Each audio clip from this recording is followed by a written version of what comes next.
My in-laws said I was too poor to marry their daughter, so I let them watch me propose to someone better on national TV without saying a word.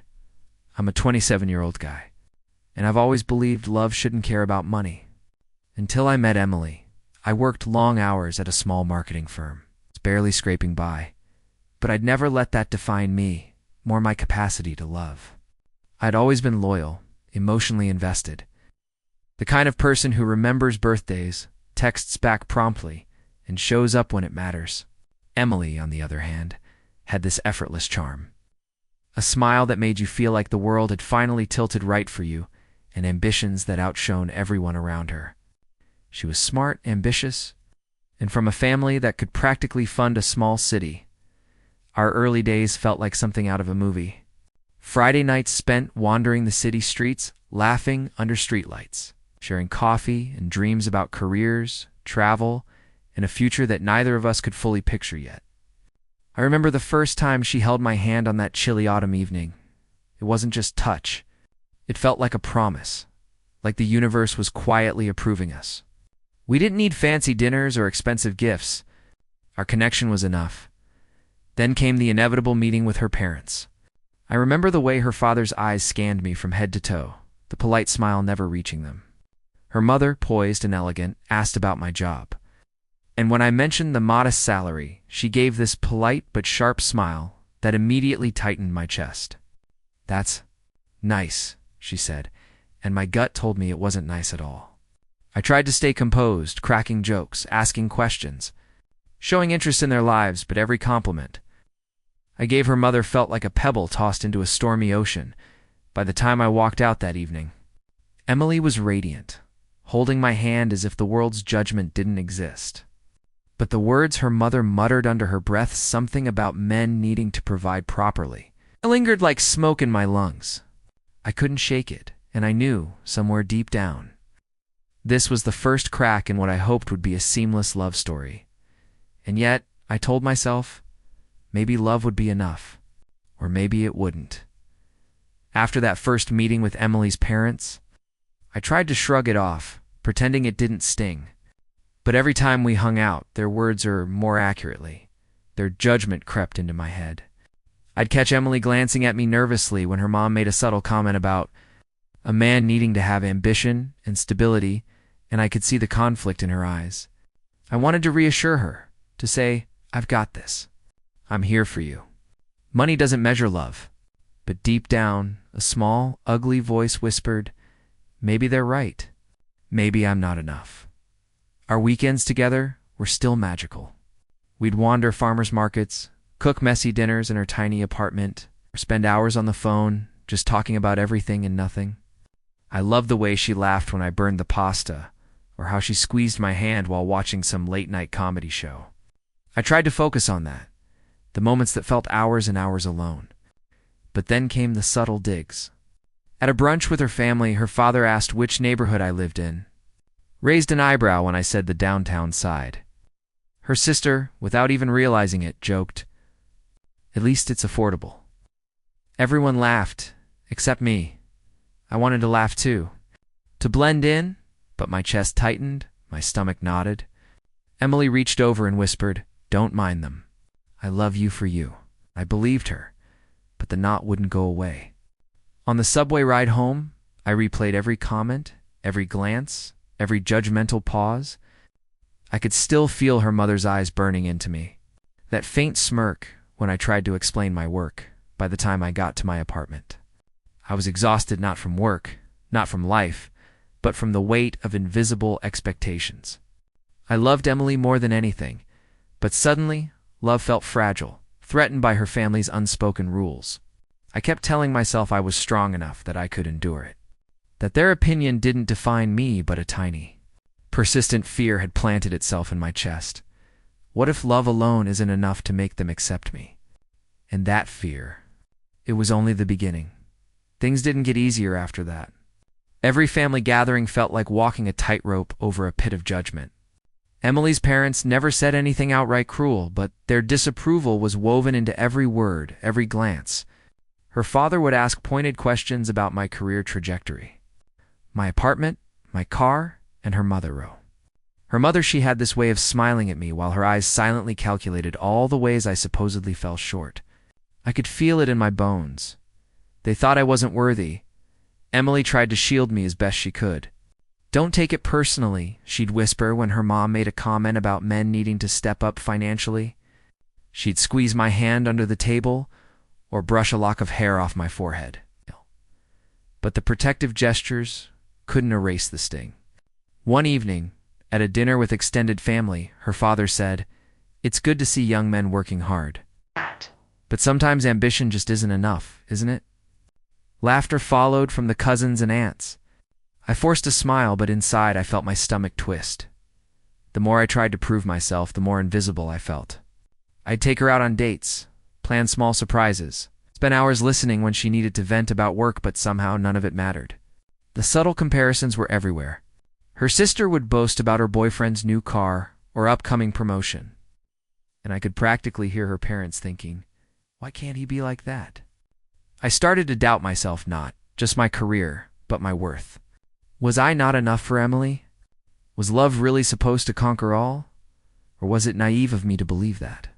Some nights I'd lie awake, staring at the ceiling, feeling the weight of their judgment pressing down on me like a storm I couldn't outrun.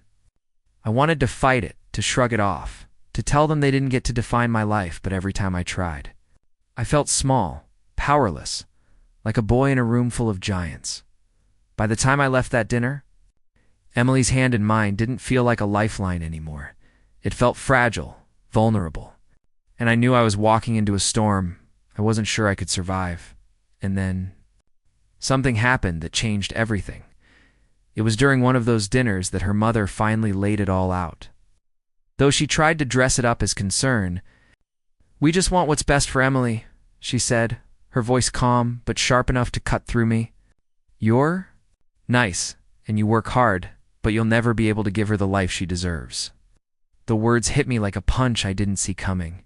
I froze mid-bite, my fork trembling in my hand. Emily's father just nodded silently, and her sister smirked in that smug, victorious way that made my stomach sink. Emily grabbed my hand under the table, squeezing gently. "Don't let them get to you," she whispered, but I could see the worry in her eyes. I wanted to speak, to defend myself, to tell them that love and loyalty mattered more than money, but I couldn't. Every syllable that came out of my mouth felt useless against the wall of judgment surrounding me. I nodded, forcing a smile, tried to keep the evening from spiraling into disaster. After dinner, Emily and I walked in silence through the chilly streets. The city lights blurred as tears threatened to spill. "I love you," she said finally, "and that's what matters." I wanted to believe her, wanted to feel that warmth fill the spaces their words had hollowed out. But the truth was, every compliment, every reassurance from her felt small compared to the mountain of doubt her family had built around me. That night, lying awake in my tiny apartment, I felt the first pangs of anger I couldn't suppress. I loved Emily, but I hated what her family made me feel. Small, powerless, unworthy. And for the first time I realized that love alone wouldn't be enough. Not if the people who mattered most to her refused to see me for who I really was. I didn't know how, but I knew I had to prove myself not just to her parents, but to everyone who'd ever doubted me. And as I drifted into a restless sleep, an idea started to take shape. One that might just turn the tables entirely. Over the next few weeks, I kept my head down at work, pouring myself into projects and deadlines, but my mind was elsewhere. Every time Emily's parents called or texted, I felt that familiar knot in my stomach tighten. I loved her, and I wanted her to feel proud of me, but it seemed like nothing I did mattered. Every small gesture, every thoughtful plan, every late-night text offering support was invisible under their critical gaze. Then, one evening, Emily and I were sitting on the couch, sipping cheap wine, and she said something that made my heart skip a beat. "I wish there was a way to show them we don't need their approval," she murmured, leaning against my shoulder. Her voice was soft, almost vulnerable, but it lit a fire in me. That's when the idea started to form in my head, an idea audacious enough to scare me, but also thrilling. What if I could prove my worth in a way they couldn't ignore, in a way that couldn't be dismissed as luck or coincidence? I started researching, planning, quietly connecting dots I hadn't noticed before. There were TV shows that featured real-life proposals, competitions, even surprise engagements. One of them had millions of viewers, a live audience, a moment that could become unforgettable. The thought made my pulse race.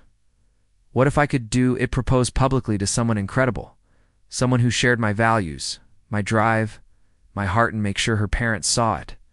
Not in anger, not in malice, but in quiet. Undeniable proof that I wasn't the man they thought I was. It was risky, absurd even, but the more I imagined it, the more it felt like the only way to reclaim the dignity they'd tried to strip from me. Emily had no idea, and I didn't plan to tell her yet. It had to be perfect, silent, precise, a statement louder than any argument, any insult, any judgment. And that's when I realized, to pull it off, I'd need more than courage. I'd need the perfect moment, one that would make them watch, helpless. As everything they thought they knew about me crumbled, I never expected it, but life threw me a gift wrapped in irony. One evening, scrolling through social media, I stumbled across an opportunity I hadn't even dared to imagine: a national TV show that featured surprise proposals and real-life love stories. They were looking for couples who had overcome obstacles, and every fiber of me screamed that this was it. I could feel my pulse racing, my fingers trembling as I read through the submission rules. Millions of viewers. Live audience? Full broadcast. And the best part? Emily's parents would definitely tune in. They loved watching everything proper on television. Everything that mattered socially. I didn't sleep that night. I was buzzing with adrenaline, thinking through every possible scenario. I imagined stepping onto that stage, calm, composed. While her parents watched from their living room, oblivious to the storm, I was quietly brewing. I pictured her smile, the way her eyes would light up, and the look on her mother's face when she realized that the man they had dismissed as too poor had orchestrated a moment they couldn't control. My chest tightened with a mix of excitement and fear. Could I really do this? I spent days planning who to contact, how to pitch our story, how to keep it under wraps. Emily thought I was just being secretive about a fun little audition, as she laughed when I insisted we couldn't tell anyone yet. She had no idea. Every late-night brainstorming session in my apartment, every phone call I whispered into the receiver, every detail I double-checked, I felt like a general preparing for the most important mission of my life. And then, just as I started to believe this might actually work, something completely unexpected happened. The show's producers called back. They wanted us for next week. Not next month, not sometime in the future, but next week. My stomach dropped. This was it. The moment I had been building toward, the chance to turn every insult, every mocking glance, every whispered judgment into something unforgettable, was suddenly real, but pulling it off in just a few days? That was going to be far harder than I imagined. The next few days were a blur of rehearsals, wardrobe fittings, and secret phone calls that left my nerves buzzing. Every detail mattered. I had to make sure the proposal was flawless, not just for Emily, but for the statement it would send to everyone who had ever doubted me. I spent hours pacing my tiny apartment, visualizing the moment, the lights, the audience, the cameras capturing every reaction. And then there was the biggest thrill and the biggest risk: her parents. They had no idea we'd even be on this show. They thought we were watching some random feel-good segment on TV. It's completely oblivious that I was about to take control of the narrative in a way. Couldn't ignore it. Emily was blissfully unaware. She kept joking about nerves, about what we'd wear, about whether the audience would clap too much or too little. "Don't worry," I said, trying to sound casual, even though my stomach was a knot of adrenaline. "It's going to be fine. Just us, and everyone else is just background noise." She smiled, leaning her head on my shoulder. I almost believed it myself. Almost backstage at the studio.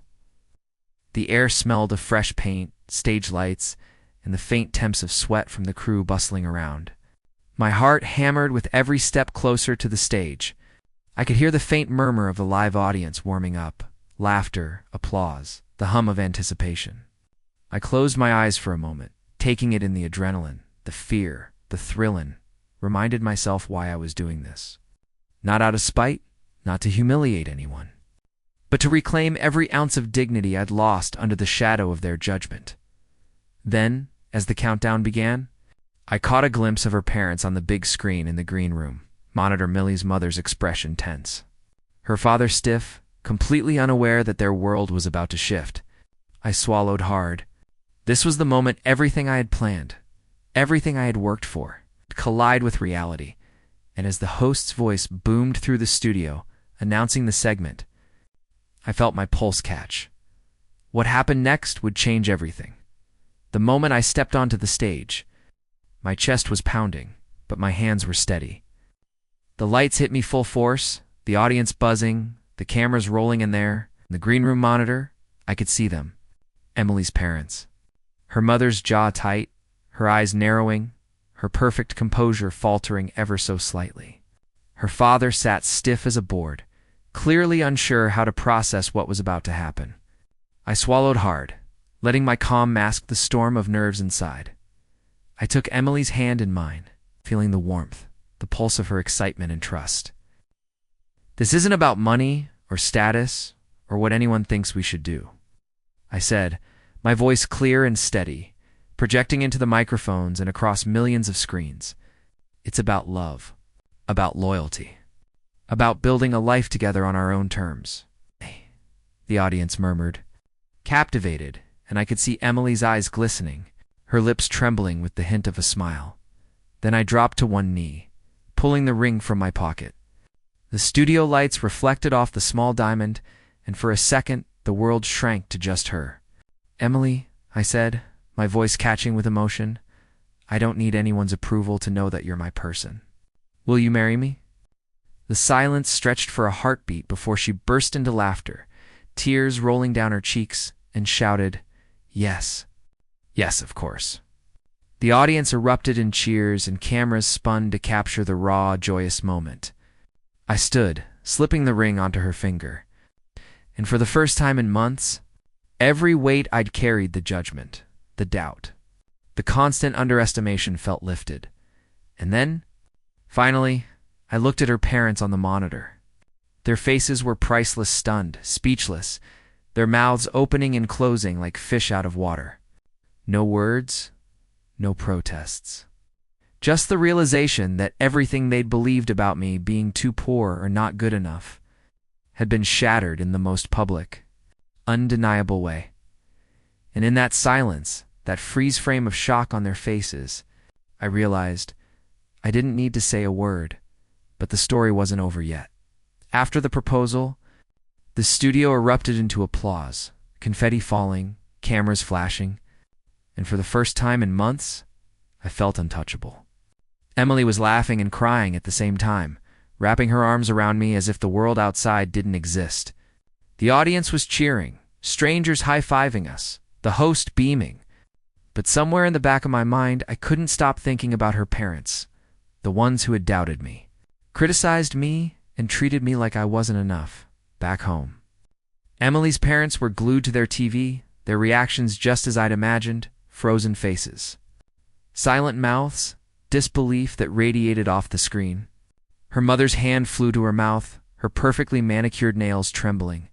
Her father's eyes were wide, unblinking, and for once I felt a thrill not from malice, but from justice. I had never wanted to humiliate them, not really. I just wanted them to see the truth, that love, loyalty, and heart mattered more than money. When the live broadcast ended, the social media notifications blew up. Friends, strangers, even co-workers were commenting, sharing clips, praising the audacity and love of the moment. "You deserved this," one comment read. "Finally, someone proves that love isn't about wealth," I smiled, realizing that their judgment, their assumptions, their constant sneers, all of it had backfired spectacularly. Later that evening, Emily and I celebrated privately, laughing until our sides hurt, holding hands and replaying moments from the show. But the sweetest satisfaction came when her parents tried to call. Her mother's voice cracked over the phone, disbelief dripping from every word. I don't understand. How did you?" I just smiled, letting it hang. I didn't need to explain. No amount of argument could undo the truth that had been broadcast to millions for the first time. I felt completely in control of my life, my love, and my dignity. The humiliation I'd carried for months had flipped into empowerment. And I realized sometimes the best revenge is silence, confidence, and letting the world watch. And yet as we laughed that night, I knew one more moment was coming, one that would finally close the chapter entirely. The next few days felt surreal, like I was walking through a dream I'd designed myself. Everywhere I went, people were talking about the proposal. Clips were trending online. Strangers stopping me on the street, messages flooding in from friends and coworkers. For the first time in a long time, I felt the kind of validation that wasn't about money or status or meeting anyone's expectations, just about being myself, doing things on my own terms, and loving with everything I had. Emily and I spent hours laughing over the replayed footage, pointing out every detail, the way her hair caught the light, the expression on her face when I knelt, the moment the audience gasped in anticipation. And in the quiet, between giggles and champagne sips, I realized something important. The judgment, the dismissals, the belittling comments, they didn't define me. They never had. For months, I'd let their opinions weigh me down, shape my confidence, make me question my worth. But now, I was free. Her parents tried to reach out again and again with awkward, tentative texts and calls, but Emily and I didn't respond immediately. I wanted them to process what they'd seen, to feel the sting of realizing their assumptions were wrong. Silence became my weapon, not in anger, but in self-respect. Watching them squirm without saying a word felt incredibly empowering. That night, lying in bed, Emily turned to me and whispered, "You did it. You proved everything without even raising your voice." I smiled, holding her hand tight. The moment wasn't about revenge. It was about taking control of my story, claiming dignity, and showing the world that love and integrity mattered more than anything else. And as I drifted off to sleep, I realized something else. The experience had changed me forever. No longer would I let anyone's judgment, family, society, or circumstance dictate my self-worth. I had learned a lesson more valuable than any paycheck, more enduring than any approval, that true power comes from confidence, courage, and the quiet knowledge that you are enough. But even with all that empowerment, the story wasn't entirely finished. In the days that followed, I kept replaying the events in my head, analyzing every moment not out of obsession, but to really understand what had happened, why it had worked, and what I had learned. It wasn't just the thrill of the proposal, or the satisfaction of seeing her parents stunned, was the clarity that came after, the kind that settles deep in your bones. I realized that for too long, I had allowed other people's expectations to define me. Their judgment had almost made me doubt my love for Emily, my worth as a partner, and even my ability to create my own life. But that moment on live TV changed everything. The lesson was simple, yet profound. Validation from others is fleeting. Self-respect and integrity are permanent. Every comment online praising the proposal, every message from friends who said, "Finally, someone proves love isn't about money," reinforced the same truth I'd discovered in my own heart. I didn't need anyone else to approve of my life choices. I only needed to be honest, courageous, and deliberate about how I wanted to live. Emily and I talked at length about the experience, about what it meant for us going forward.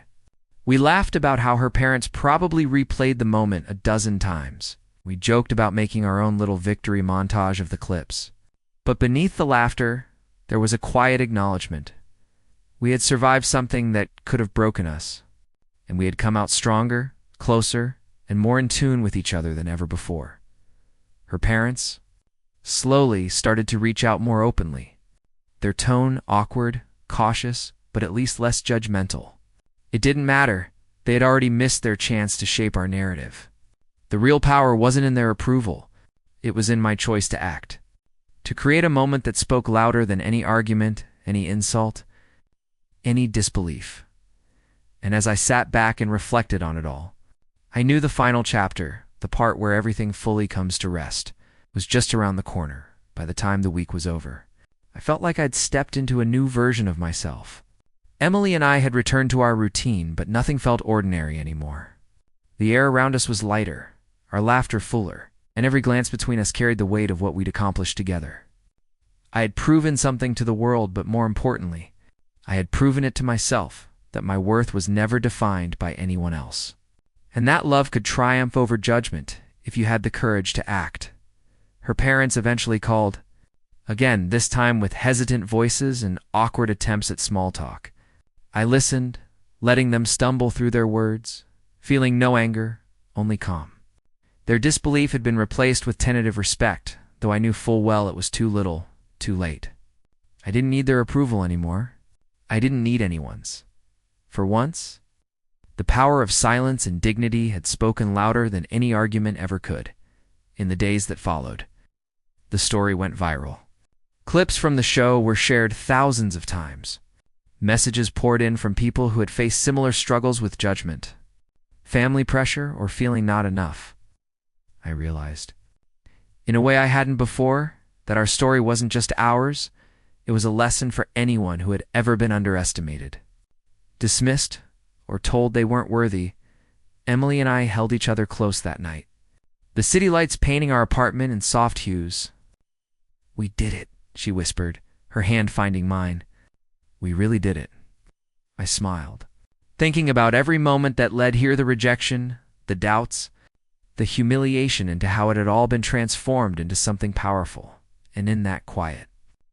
After the applause, the social media frenzy, and the stunned faces of her parents, I finally understood.